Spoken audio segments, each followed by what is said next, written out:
राधे राधे दोस्तों, YouTube channel में आपका स्वागत है। आज हम सुनाएंगे 31वें अध्याय की कथा। आइए चलिए सुनते हैं। भगवान कृष्ण जी बोले, प्राचीन काल में उज्जैन में एक महापापी और दुरात्मा धनेश्वर नामक ब्राह्मण रहता था। वह रस, चमड़ा और कंबल आदि का व्यापार करता था और वैश्यागामी और मद्यपान आदि बुरे कर्म करता। चूँकि वह रात दिन पाप में रत रहता था, इसलिए वह व्यापार में नगर नगर घूमता था। एक दिन महेशमतीपुरी में जा पहुंचा। महेशमतीपुरी जो राजा महेश ने बसाई थी, इसलिए वह राजा के नाम से विख्यात थी। नगरी के पास ही पाप नाशनी पुण्यरानी भगवती नर्मदा बहती थी। उस नदी के किनारे देश देशांतर से आए यात्री कार्तिक व्रत करने को कुछ दिन के लिए ठहर रह करते थे। उस कार्तिक व्रत करने वाले प्राणियों को वहां ठहरा देखकर वह दुष्ट धनेश्वर भी इधर उधर घूमता हुआ 1 मास के लिए वहां ठहर गया।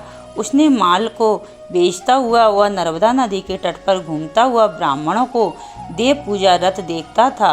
वह देखता है कि कोई तो ग्रंथ पढ़ रहा है, कोई सुन रहा है, कोई भगवत कीर्तन कर रहा है, कोई तुलसी की माला धारण किए। बस इसी तरह वह भगवत भक्तों को बीच में वैष्णवों के दर्शन करता रहा, उसके स्पर्श करता रहा, उसने वार्तालाप करता रहा, भगवान विष्णु के नाम स्मरण के पुण्य को अर्जित करता रहा। वह कार्तिक के व्रत की उद्यापन विधि तथा जागरण को भी देखता रहा। उसने पूर्णमासी के व्रत को भी देखा कि व्रती ब्राह्मण तथा गौओं को भोजन करा रहे हैं, उनको दक्षिणा आदि भी दे रहे हैं। उसने नित्य प्रति भगवान शंकर की प्रशंसा के लिए होती हुई दीपमाला भी देखी। त्रिपुर नामक राक्षस के तीनों पुर को शंकर जी ने इसी तिथि को चलाया था, इसलिए शिव जी के भक्त इस तिथि को दीप उत्सव मनाते हैं। जो मनुष्य मुझ में और शंकर जी में अंतर मानता है, उसकी सारी क्रिया निष्फल हो जाती हैं। धनेश्वर वहाँ की पूजा विधि देखता हुआ इधर उधर घूमता रहा कि उसे काले सर्प ने काट लिया और वो भूमि पर गिर पड़ा। उसी यह दशा देखकर वहाँ के दयालु भक्तों ने उसे चारों ओर से घेर लिया और उसके मुंह पर तुलसी दल मिश्रित जल के छींटे देने लगे। और जब उसके प्राण निकले तो यम के दूत उसे बांधकर कोड़ों को मारते हुए यमपुरी को ले गए। उसे देख चित्रगुप्त ने यम से कहा, इसने बाल्यकाल से लेकर आज तक बुरे कर्म किए हैं, इसके जीवन के पुण्य और लेस मात्र भी नहीं दिखाई देते। यदि मैं पूरा 1 वर्ष आपको सुनाता रहूं तो इसके पापों की सूची समाप्त नहीं होगी। यह महापापी है, अतः इसको 1 कल्प तक घोर नरक में डालना चाहिए। चित्रगुप्त की यह बात सुनकर यमराज ने बड़े क्रोध में आकर उसे अपना कालनेमी के समान भयंकर रूप दिखाते हुए अपने अनुचरों को आज्ञा देकर कहा, हे प्रेत सेनापति, हे दुष्ट को मुग्धर से मारते हुए कुंभीपाक नरक में डाल दो। सेनापति ने मुग्धलों से उसका सिर फोड़ते हुए कुंभीपाक नरक में ले जाकर खोलते हुए तेल में कड़वा में डाल दिया।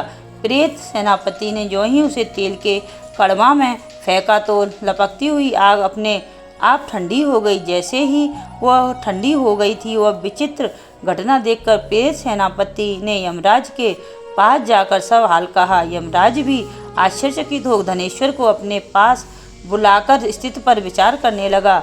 उसी समय नारायण नारायण कीर्तन करते हुए देवर्षि नारद जी भी वहां आ पहुँचे और यमराज से कहने लगे, हे यमराज, यह ब्राह्मण नरक में डालने जाने योग्य है नहीं, क्योंकि इसने अंत समय में कुछ शुभ कर्म किए हैं जो नरक यातना को नष्ट करने वाले हैं।